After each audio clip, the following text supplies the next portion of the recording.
Alexa. This is the greeting of nonviolence. Thanks for coming and watching my video today. I'm going to be speaking about some information that I've recently been getting, and it has come to me through the memory of my experience during childbirth.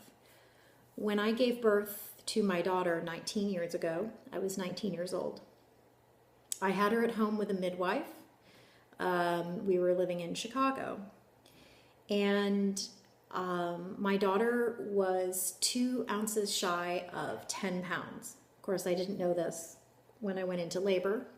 I had her without any painkillers, and I had an out-of-body experience which I blocked from my memory. And recently, the information from that traumatic experience, childbirth, came back to me.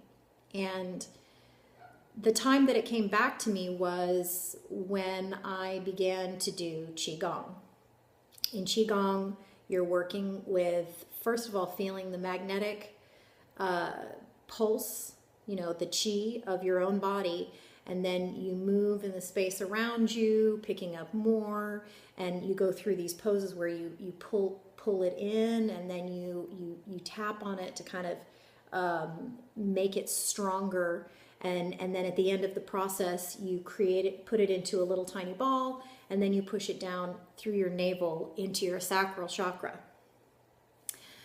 A few times when I began doing this, especially when my arms were out in this kind of, this position where I was bringing it in, I started to have vertigo and shaking in my eyes, and it became a full body experience, almost like it was an uncomfortable feeling. It felt like electrocution almost, of course not like I was being electrocuted, but it was an overwhelming and uncomfortable feeling that I was feeling in my body.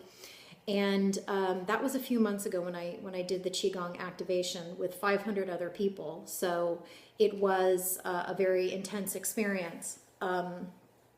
But in the months since I've done that, I've begun to have tactile memories, whether it's like I smell smells that aren't really there, but they remind me of a different time in my life when I was a child, or different points in time.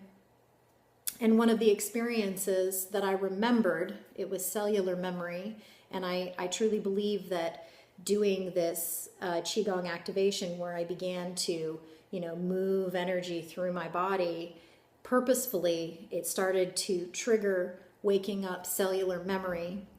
And what I remembered about the experience of giving birth was that I was definitely out of my body many times during the experience. But the times that I was in my body, when I was pushing, and I pushed for more than 5 hours because she was a very large baby and I'm very small. I had an experience which I'm going to describe to you right now. And that experience is of seeing the scenery around me changing. First, it changed to a log cabin. The people changed, the clothes that they were wearing, the faces changed, and I was in a log cabin. And then the walls turned to stone, and the faces of the people changed. And then it became brick, and again the faces changed. And then the house became, there was one that looked like a hut, and it was very small. And so the faces were changing. There were different faces. There was Caucasian faces. There was dark skin, like a black, like African color, and the people around me. And then there were like a Polynesian. There were Asian, like Japanese, maybe Chinese faces around me. And I remember now, as I was giving birth, believing that what I was seeing was memories from movies that I had watched about women giving birth, because up to that point I hadn't given birth. So I felt like my mind was trying to find a way out by creating these different stories that I was visualizing. And these were visual. These were things that I did see during labor. What I understand now that I've allowed myself to remember this event, is that during the pain of childbirth in my womb, I was time jumping. I was going into my past, into different lifetimes where I was a woman who was giving birth in a very bloody, violent, and painful way, as I was as Anna today, or back then, 19 years ago. After I gave birth, I definitely experienced postpartum depression. I believe I also triggered quite a bit of post-traumatic stress disorder. I was hoping that I would feel joy and love and compassion and tenderness for my baby girl, but it was such an incredibly traumatic experience that in order to just survive, I had to shut down, and I felt guilt and shame around those feelings, and I didn't have anybody to talk to, obviously, about this. And when I was experiencing the postpartum depression, I did not have any recollection of the visions that I was having as I was pushing during the pain of childbirth. I remember very clearly, even after I gave birth, I was still time jumping because the room that I was in had a fireplace, and in my vision at the very end, after I had given birth, it was this huge log cabin, and I could see this roaring fire happening way on the other side of the room, and it was a very large log cabin, and the people that were walking around me, actually I heard them speaking to me. So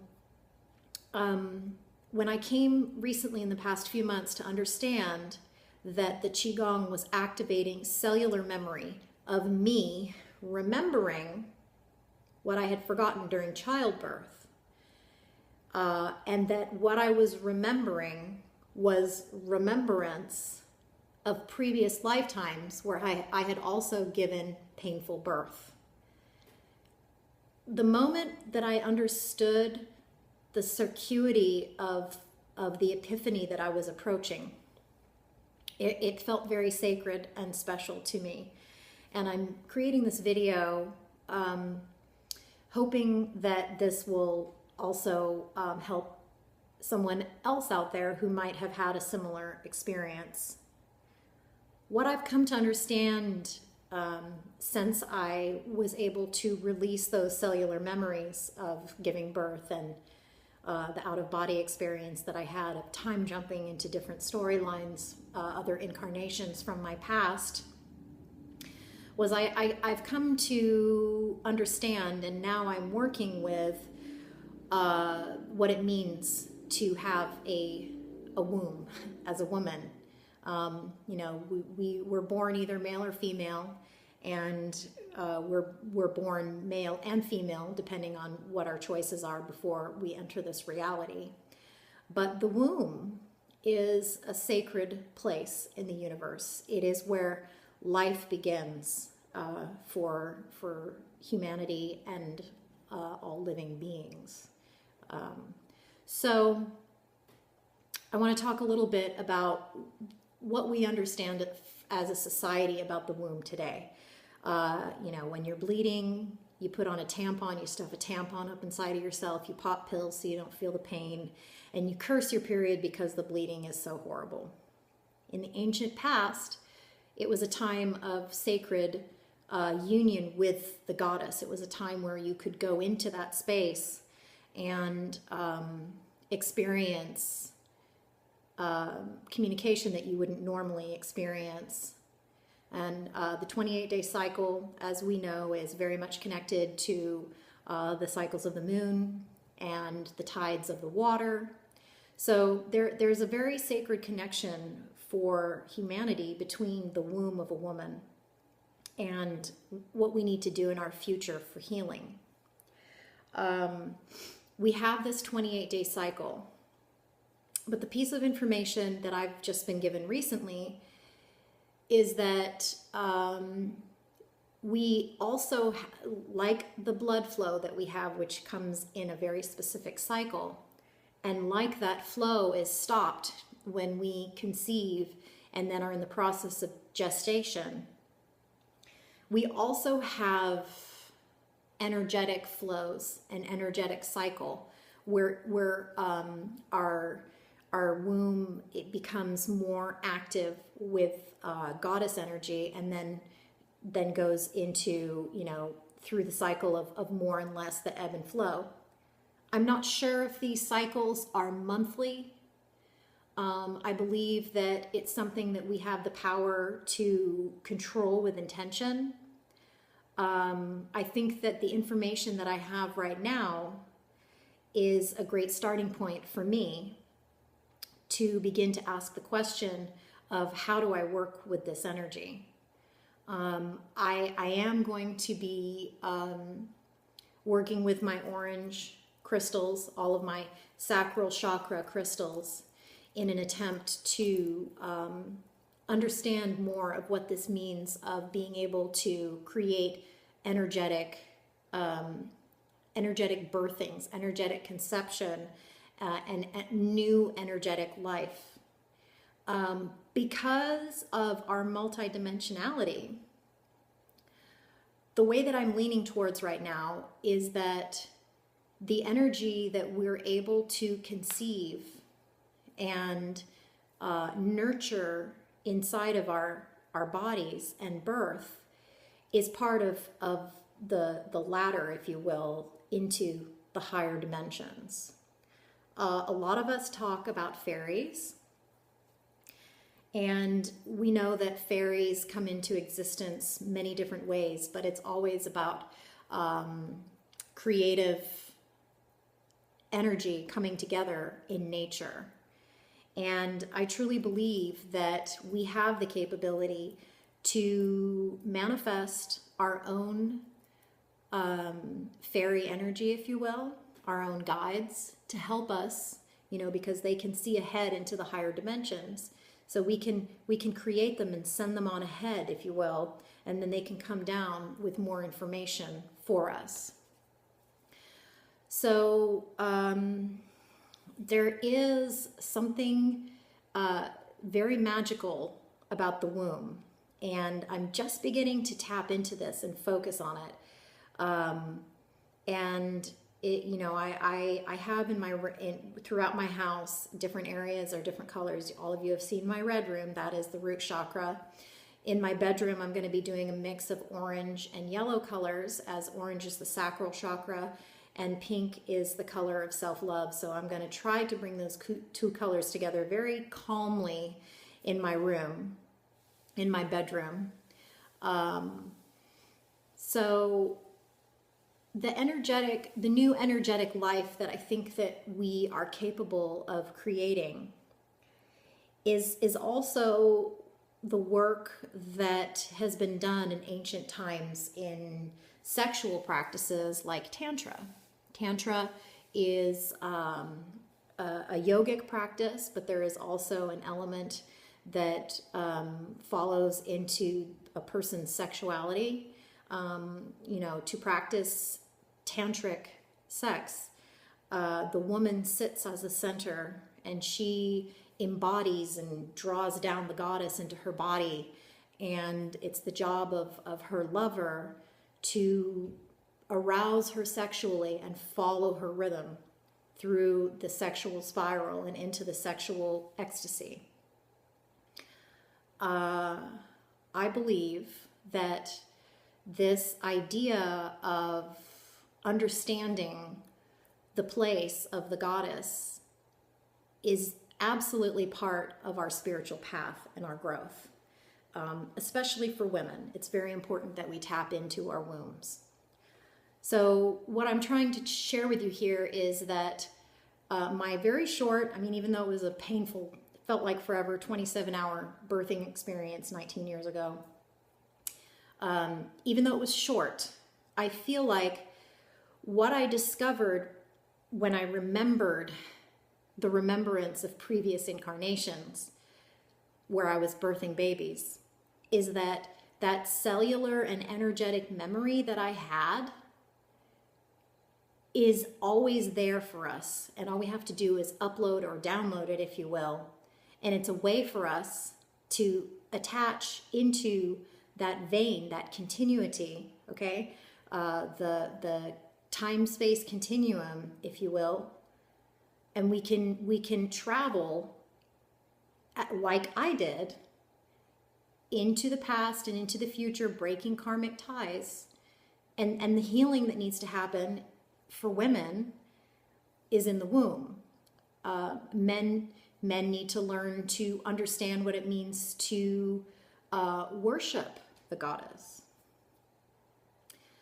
When I discovered goddess worship and really had this epiphany that, you know, I was born and raised in a matriarchal religious group that had, matriarchal leadership, but very patriarchal concepts. When I began to understand that there had to be two, there had to be a god and a goddess, because we live in a reality where we're in the duality. So I understood that there had to be a goddess, and I began to do searches on how the goddess has been worshipped through the ages. This was back when the internet was just really getting started. It was probably 1996, 97. I typed in goddess worship, and up came all this crazy stuff that was not about witchcraft. It was not about goddess worship or any type of pagan ritual. It was fetishized dominatrix BDSM, or what some people call female dominance, or the short term is femdom. When I found this work, when I found this stuff online, it kind of freaked me out at first, and I became very curious. My nature has always been that way. So I decided that I was going to do what I needed to do to go down this path and understand what it was that was happening. And there's a lot that is in the fetishized community that I don't agree with. But there is something about it that I believe is true and is correct, and it's this: that the female sexual anatomy, okay, the reproductive system of a woman, is superior to a man. Now, I'm not saying we can't do it without men. I'm not trying to say that. What I'm saying is, when you look at the two, the feminine aspect trumps. Absolutely. We do a lot more when it comes to the sexual creative process.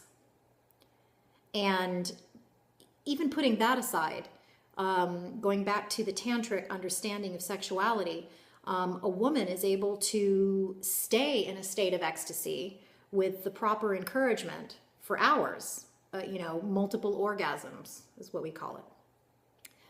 And a man can't, usually, must take a break, unless he's a tantric practitioner and understands how to control the ejaculation part of an orgasm so that he can continue. And that is something that can be learned. But what he's doing when a man chooses to be a tantric yogi, he's learning to impersonate what the feminine aspect does naturally. So not only does the female womb have the ability to help us travel through space and time, but from a physical perspective, we're able to experience sexual events the way that we want to, which ultimately would make it more fulfilling for our partners. So learning to extend your pleasure and learning to become comfortable with that entire process and finding intimacy in your sexuality is key. But I want to go back for a second to female dominance as it's personified by, there's an entire industry, a subset of pornography that has been developed around female dominance. And the way that it's personified in pornography is something that I don't agree with. It's something that many times it's not, it's just sexuality focused on a male perspective, as we know the majority of pornography is anyways. What I'm talking about is those people who live the lifestyle, you know, couples where the woman is sitting in the dominant role in the relationship and the man is taking the subservient role. So I've talked about this before where, you know, 2012 was this point where we reached the end of the swing. It's almost like there's a pendulum going back and forth, and it went all the way this way, and now it's turning around and it's going back the other way. So let's just say for a second that this is patriarchy, and then this is, quote unquote, moving out of patriarchy, which should mean moving into matriarchy. In my opinion, this is a duality that we have the opportunity to alchemize and neutralize and take both pieces and jump them up to something higher. So it's really been in the past, I'm going to say 10 years, where femdom has really become something that you see a lot of. And I really started following it within the past 10 years. So I've kind of seen this progression and followed it with great interest, because I've met many men who consider themselves submissive to women. And these men many times have great shame and guilt and fear. They're in closets, many of them. Many of them also have a foot fetish, which is where their desire to be dominated by a woman, for a woman to have her foot on top of him. And I've questioned many of them, and many of them have said that they developed their fetish when they were young children crawling on the floor. So, you know, I believe that what we're seeing here with this, with these people these men, okay, who have found a place in their heart where what they truly want is to submit to a woman, for a woman to rule their entire lives. These are men who, like the indigos and like the crystal children, are sensing something. It's innately inside of them. And I consider their desire to be under the control of a woman a call from the goddess. We have to have people who are willing to shift the paradigm in a radical way. Everything that happens in our reality, all of the humanity, all of the life that we see around us comes from a sexual place. So for there to be a group of people on earth that are choosing this extreme, okay, I'm going to say that BDSM is an extreme place, but there are people that feel the need to burn their karma, you know, fix their storylines, do their role play in this very extreme place. And the key is for them to understand the higher purpose behind it. There are many women who are working as professional dominatrixes. There are also many people that are living a lifestyle where the woman is the one in charge of the relationship. I think the key is for more people to understand the importance of women gaining control over their sexuality and learning to be comfortable with what it is that they want and how they're going to get it. I think that if more women were able to vocalize based on what their needs were, we know that there'd be a lot more happy marriages. I do think that BDSM is part of this new age. that's happening. What I mean is, it's shaking people up, men that would never ever otherwise think of goddess worship. All of a sudden, not all of a sudden, their entire lives, they've been dealing with this and thinking that they're a horrible, shameful, dirty, pathetic thing. When in actuality, for a man to want nothing more than to serve a woman is a beautiful thing, in my opinion. And I think that more women need to understand that we have the right to take our place in our personal lives, getting what we want, finding the people, the men, the women, whoever it is, who can give us what we need. If you're in a relationship and you're not getting what you need, and you've been trying over and over and over, and you're not getting it, you have to honor yourself and do what it is that you need to do. Make the step and take the action.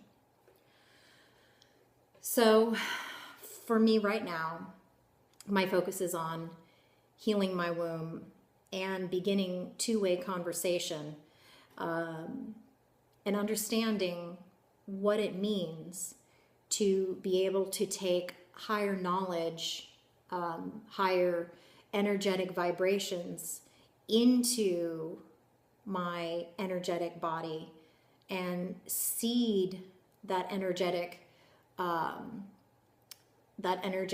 understanding, that idea in the depths of my heart, in my body, and gestate that information, culture it, and then birth something that's new and exciting, something that I can share with others that are on the same path. So I don't really understand everything yet about the secrets, the energetic ascension secrets of the womb. But this is my path right now. And if anyone else is going through this and you'd like to discuss, I would be happy to hear from you. And I will keep you posted as I gain more knowledge about this. Thank you.